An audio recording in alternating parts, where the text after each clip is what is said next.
Good morning everyone, and welcome to this virtual field trip to the two University of Worcester river monitoring stations. We're out here on the Bow Brook and later on we'll be out at the Leigh Brook.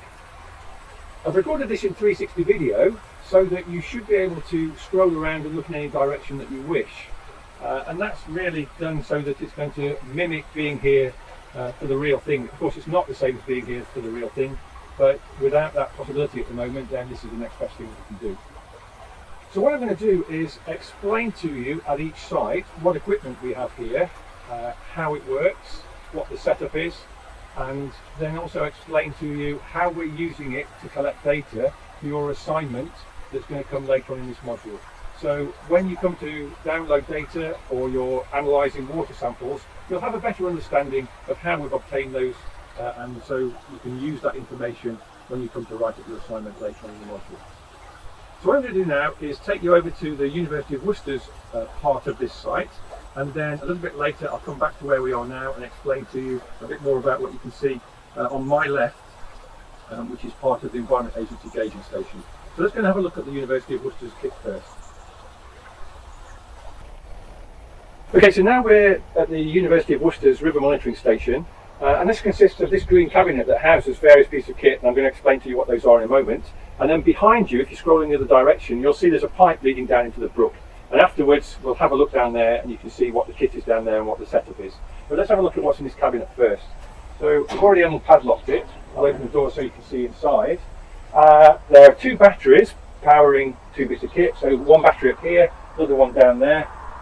And then there's this grey box which does various things, and this green bit of kit here.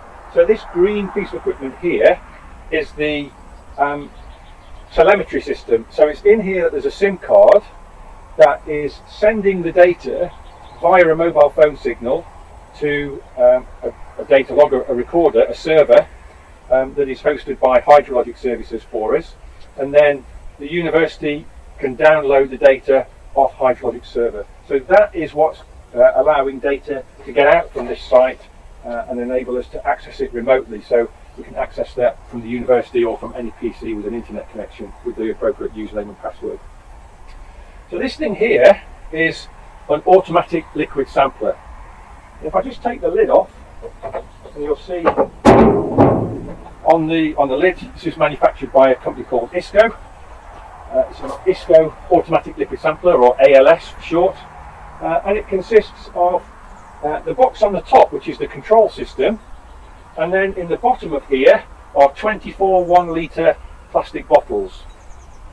And so on the control system we can program this automatic liquid sampler to take water samples out of the river, so it pumps them out and drops them into one of the bottles in the bottom, and we can program it to take samples at whatever time intervals that we're interested in.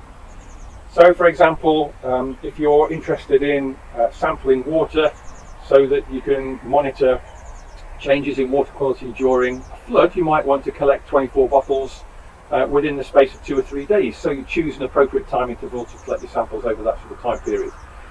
We've got it set up at the moment to collect samples over the course of about 7 days for your assignment. So it's collecting samples every 8 hours. Dom, our technician, has been out, set this up last week. It's in the middle of its programming at the moment, it's sampling. And in fact, if I look on the sampler at the top, it's saying it's going to take its next bottle, bottle number 9, in about 20 minutes time. And then it'll take another one 8 hours.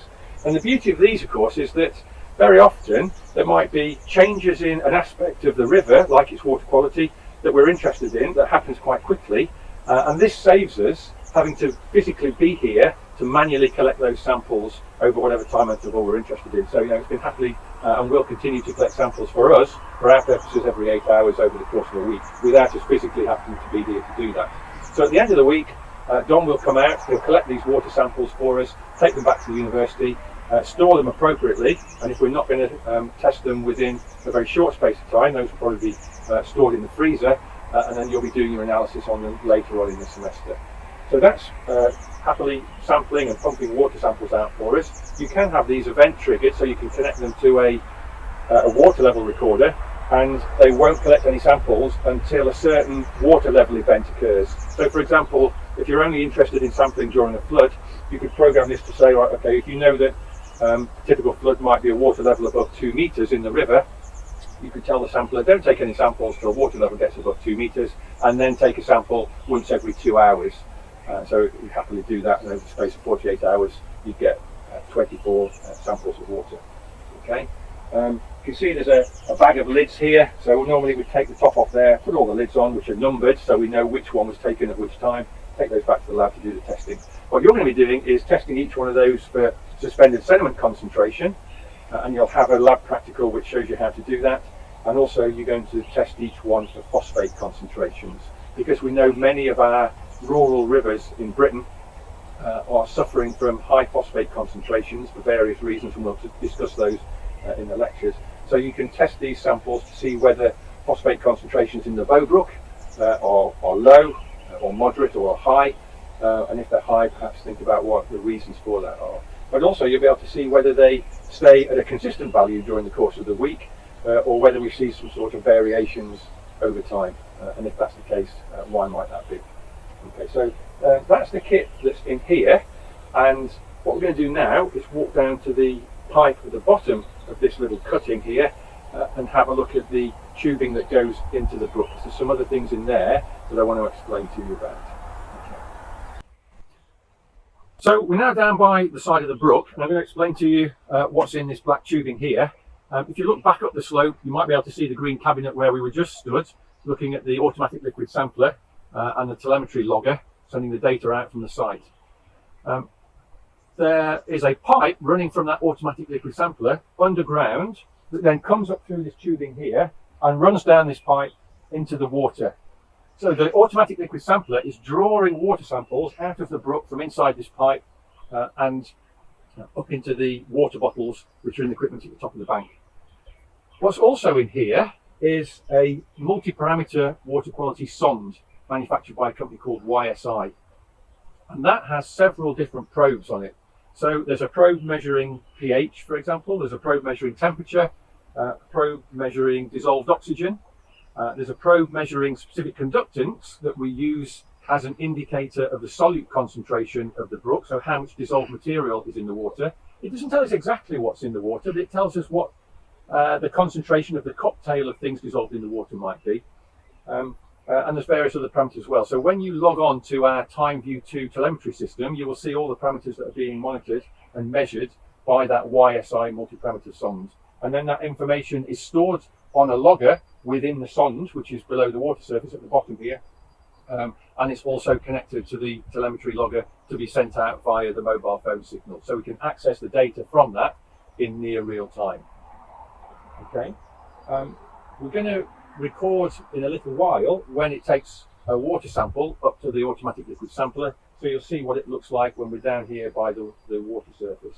But essentially there's a multi-parameter sonde, and then there's also the end of the automatic liquid sampler so that we can take water samples out of the brook and then test those in the lab for whatever you might be interested in. So for this project we're looking at phosphate and suspended sediment concentration, but if you wanted to, you can use the equipment at this site for your dissertation, for example. And you might be interested in nutrients, so you could be looking at phosphates and nitrates, or you might be interested in chemicals that can get in the water and compounds from runoff from roads, so you could be looking at rubber compounds, for example, or material associated with brake dust. So there's all sorts of things that you can test the water for, and because we've got an automatic liquid sampler here, you can collect water samples automatically, so you don't have to be here manually to do that, and then take them back to the lab and test them for whatever it is you're interested in. So I've started recording again now because the sampler is just about to take, or is just starting to take, one of its every 8-hour samples. And you can probably hear the pump going, and I'll just talk you through the process that it goes through each time it takes a sample.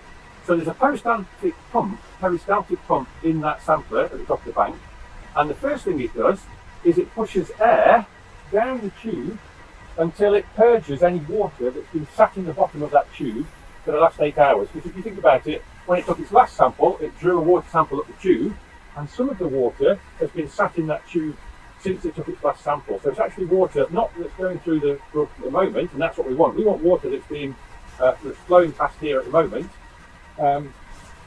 But if it just took the sample straight away, we'd be collecting some water, some remnant water from 8 hours ago. The first thing it does is it purges water down and it pushes air out through the end of the tube. Then it stops temporarily and it starts to draw water up.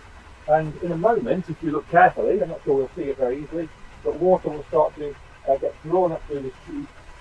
So it draws water up the tube, and effectively what it does is it rinses the tube with water that's in the river at the moment, and it takes its sample, and then it purges that back out again. So it goes through that cycle every 8 hours to purge water out, then draw the sample. In fact, you can see air bubbles coming out at the moment. So can you see if you look in the river, it's actually purging out at the moment.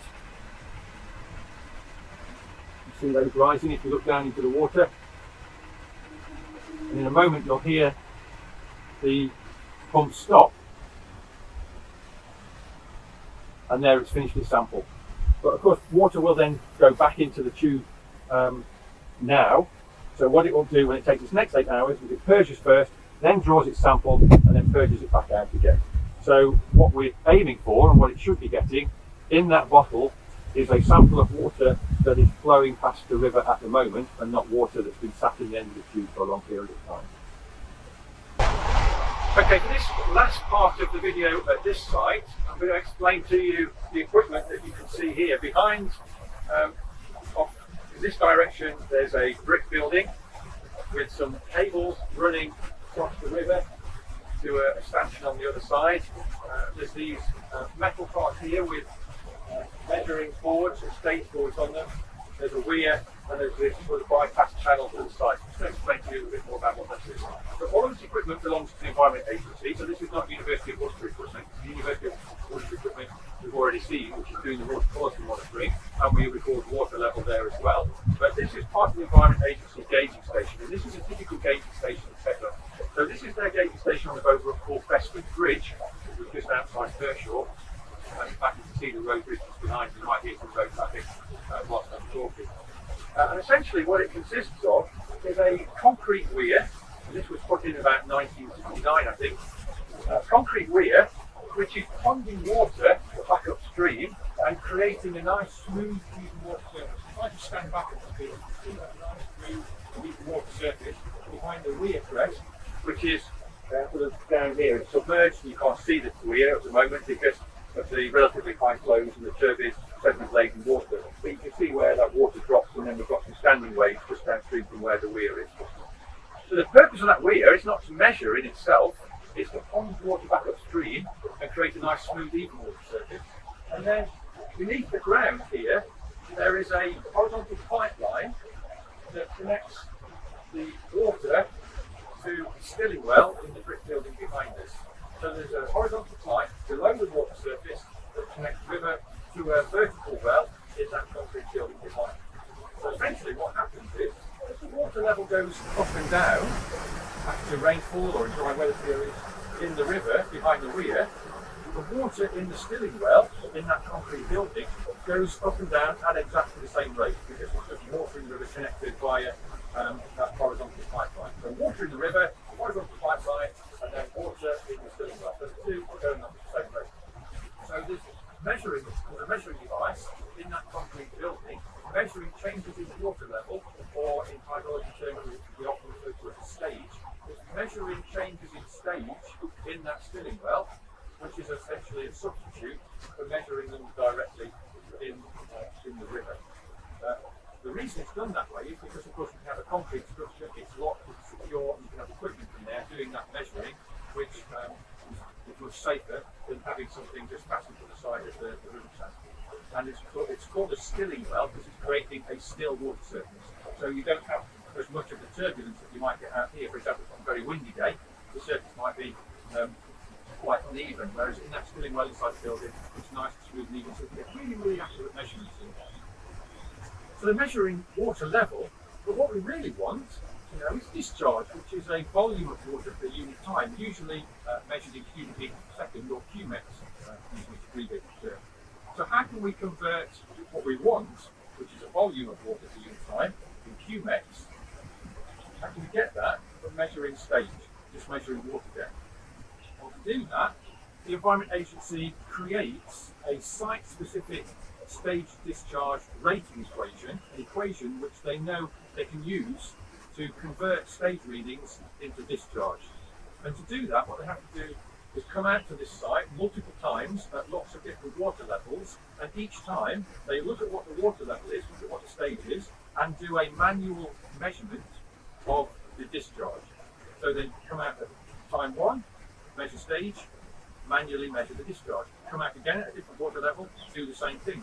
And so essentially what they're doing is putting points on a graph between stage and discharge. And when they've got lots of points on that graph, they can put a line of best fit through, so they can do a regression equation. And the regression equation allows them to convert stage readings into discharge. So they can measure discharge with a current meter. At high flow, of course, it's not safe to go in and wade. And even at low flows, they don't do that either. So they have a current meter which is attached to a weight which they lower into the river. And that's why we've got this cable weight here. So essentially they would string a current meter along that cable, lower it into the river with a weight attached to it, and it automatically orientates itself upstream. So it's got like a tail fin on it. Points upstream, and they can measure velocity and measure depth at that point. And they'll do that for several points across the channel. So essentially mimicking current meter survey. From that they can manually work out what the discharge is, and they're measuring stage at the same time, so they can put that point on their graph during their site visit. Of course, another way they can do that without having to use the cable weight is to come out with an acoustic Doppler current profiler or an ADCP and just run that across the river several times, backwards and forwards, so they get several repeat measurements and take an average of those and measure discharge that way as well. So they don't have to use the cable weight so much more recently. Up until maybe 10 years ago, cable weight was used often, less so now, and ADCPs are used more frequently. So that's how they're measuring stage and then converting that stage into discharge. And what we'll do for this site, during the sampling period of our interest, I will get their flow data from the site from the Environment Agency and provide that for you on an Excel spreadsheet. So you'll have a column of date and time and a column of discharge readings, which will be in cubic meters per second. The Environment Agency will have calculated those because they're measuring stage every few minutes and modeling that, and then using their rating equations to convert it into discharge. Now, occasionally those rating equations might have some errors associated with them. And what can lead to errors is if the channel changes, so if there's some bed scour and the cross-sectional area changes upstream, or if there's some damage to the weir, or if there's some sedimentation. Similarly, if there's some vegetation going in the channel upstream here, that can change the water level without changing discharge. So from time to time, they'll come out and do some routine maintenance on locations like this, and structures like this. And also from time to time, they'll come out and redo some checks, so they'll collect some more points on that stage discharge rating equation to see whether the one that they have still works well, or if there's been a change in the channel for some reason, therefore they will start to create a new one. So they'll collect some points to final time. So they have hydrometric officers who will come out and service the gauging stations and make sure everything's working. And they also have telemetry the same way that we do, so their data goes out from this site remotely. They don't need to manually come and download data. All of that is accessible from the PC over the internet. So these boards here, I'm not sure if you can see that one from where the camera's set up, but there's a board here, there's another one there, and there's boards on the far side of the weir as well. Those are stage boards, they're water depth boards, and they just provide us with a very quick and easy visual check of what the water level is, what the water depth or stage is. So a hydrometric officer will look at where the reading is of the water surface on that stage board and just cross-correlate, cross-check that with what is actually being monitored in the stilling well. It's like gauging stations to make sure the two are reading the same in case the equipment has had an error and the readings have drifted out. So they've got that cross-check. And the reason we've got another one here, another one there, and you can see the back of another one up there, of course, is that they might come out and the water level's up here somewhere. So those ones down there will be submerged, but they're all tied in with one another. So wherever the water level is, if it was, say, on here, they can still read what the water level is at the time that they do the field survey. So that's a typical gauging station.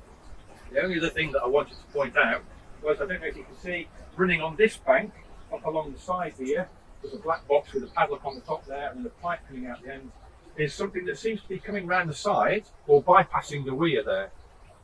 That was put in quite recently, certainly in the last 5 years, and that's a fish pass. In particular, it's an eel pass, because one of the important environmental targets and objectives for our rivers is to make sure that they meet Water Framework Directive targets, which were originally set as part of the European Union Water Framework Directive, but they're still being implemented at the moment in the UK. What the future holds, who knows, but at the moment they are.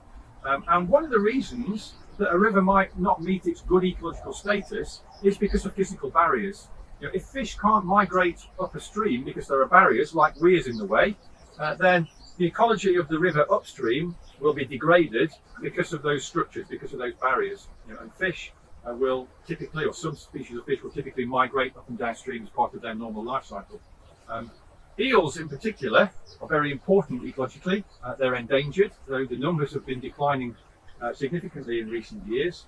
And one of the reasons is because of these barriers. So the Environment Agency has been putting in these bypass channels for species, including eels, so that they can get up and around these. So essentially what they do is they provide a lower gradient structure. We can't open that up because it's bolted down and locked up, but inside there's a much lower gradient structure which allows them to swim up and around and past that weir, as opposed to trying to struggle up against the weir, not get past it, and then only get this far in the channel. So that's a sort of a fish ladder or a fish bypass channel, and this case is particularly there for eels, although other species might use it as well. So I just wanted to point that out. So as you can see, we've moved sites now. This is the Leigh Brook. We've moved about 15 miles west from the Bow Brook where we were at the previous site. And what I want to do here is explain to you a little bit about the brook and its catchment, and then talk about the equipment that we have here as part of the University of Worcester monitoring station, and then we'll go over and have a closer look at what's inside the cabinet before we round off. So we'll be here quite a bit shorter period of time than at the previous site.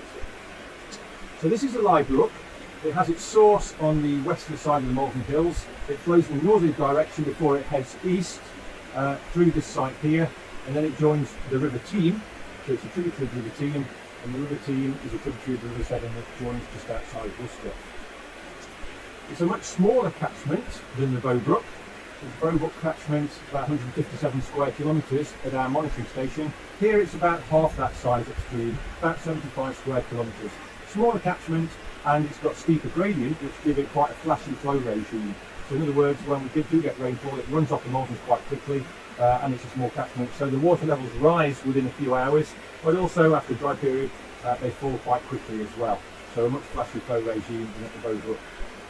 Like the Bow Brook, it's a largely rural catchment. There are a few small villages in the catchment upstream from here, and of course each of those villages have their own water treatment works, which cumulatively have an impact on the water quality of the brook, but largely rural. There's no major towns, unlike the Bow Brook where you've got Redditch in the headwaters of that particular catchment. It's quite a natural stream. We've been doing monitoring work here for a long period of time. Our first monitoring station was installed here in the 1990s, and then we moved this one up here in the early 2010-2012. We moved locations, but we have been monitoring here for a long time, and we're doing field work on the brook as well because it's a relatively natural site, so there's some really great morphology here associated with natural streams, which you don't tend to find in many places nowadays because the impact has been so widespread, so extensive. The equipment that we have at this site is very similar to the Bow Brook in that you can probably see the green cabinet on the bank, you can see the black tubing coming down into the water, and we have our own stage board there, which is our quick visual check of what the water level is. It's not actually sensing anything itself, it's just a visual check. And inside the black tubing, we have a water level recorder, so we're monitoring water level. There's a multi-parameter water quality sonde, same as at the Bow Brook, manufactured by YSI, and that's measuring things like pH, temperature, specific conductance that tells us what the solute concentration is, dissolved oxygen and turbidity, and each of those things are being recorded at a very frequent basis, and then that information is made available to us online via telemetry, because you'll probably see there's a pole going up into the air with a white box on the top. That's the antenna, and at the bottom of that is our logger with a mobile phone SIM card in it, and that's how we get data out of here. You might just see water bubbles emerging from the bottom of the tube at the moment, just like we saw at the other site. We just happen to be here at 9 o'clock in the morning, and so this is taking its 9 o'clock sample for you, because I'm here on a different day than I was at the Bow Brook. Taking 9 o'clock sample, just purge that out and taking a water sample that you'll get to analyse later on in the semester. So talking about telemetry, we need a pole here because if you have a look around, you'll see we're in a very densely wooded and incised valley.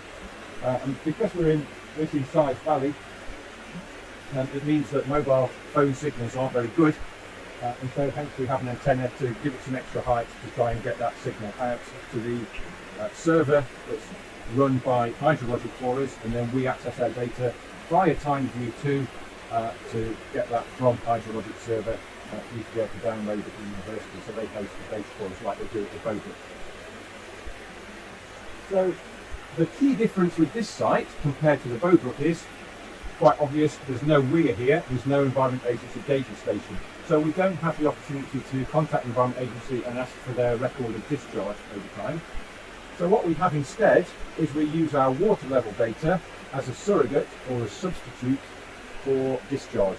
We do have a stage discharge rating equation for this site. It's a few years old, probably needs updating, so we're not going to use it at the moment. We're just using the raw water level data as a substitute for discharge. Because as discharge goes up, the water level goes up. As discharge drops, the water level goes down. So the two are going up and down in a fairly uniform relationship. So here we can use water level. At the Bow Brook we'll have Environment Agency discharge data to use instead. Another important thing to think about when we were installing the site, which is why we chose this location, is we could get the housing for the kit up and out of the water level during flood flows. This bridge here was washed away in 2007 floods. This is a bridge that was put in its place after that. So water level doesn't really get any higher than this, so the equipment is safe from floods at this particular site. But what we also have to make sure is that there's a good flow of water past the end of the tubing and the end of the sensors. Now, there's all those probes monitoring water quality in the water, and in particular, dissolved oxygen needs a steady flow of water going past the probe, past the sensor, to give accurate readings. And if you look down towards the water level, you'll see that you can see the current going past there to help maintain accurate readings for that particular parameter. Okay, so I'll explain a little bit about this site now. We're going to move over and have a closer look at the cabinet, what's inside there, and you'll see we've got a similar setup to the site, but we'll just go over there and have a look now. So we've moved down onto the side of the brook by the monitoring equipment. If you look over in that direction, you'll see the bridge where I was stood earlier talking to you. So down here you can see all of the University of Worcester's monitoring equipment. Like at the previous site, green metal lockable cabinet, which I've opened up, and inside you'll see the same type of ISCO automatic liquid sampler, ALS, programmed for our purposes for this week to take water samples out the brook every 8 hours, so 3 per day. That's connected up to a battery up here, and Dom, our technician, will come out on a routine basis and change those if we're using the sampler.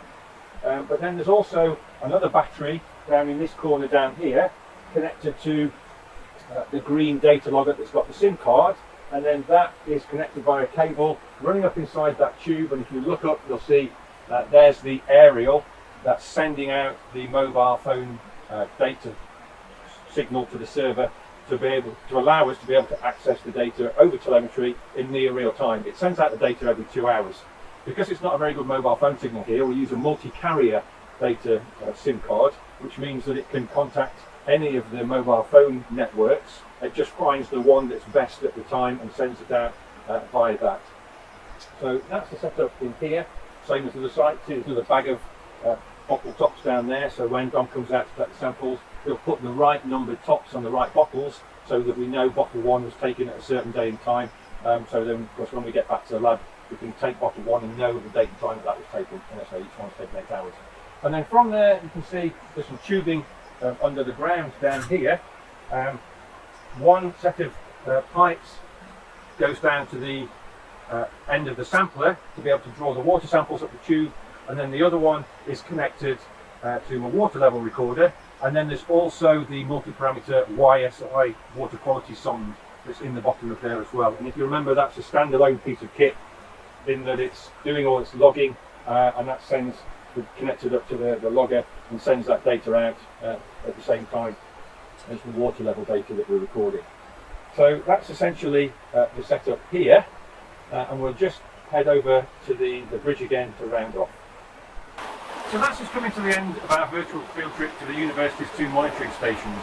You've seen the setup on the Bow Brook at Bedford Bridge, you've seen the setup out here at the Leigh Brook, and hopefully you'll understand the kit that we've got, how it works, how it's been working during the last week for your monitoring period. So you've got water samples to collect and you've got data to download by telemetry, and you'll understand the key difference between the 2 sites in terms of one has an environment agency gating station and this one doesn't, but we can still use water level as that substitute for discharge.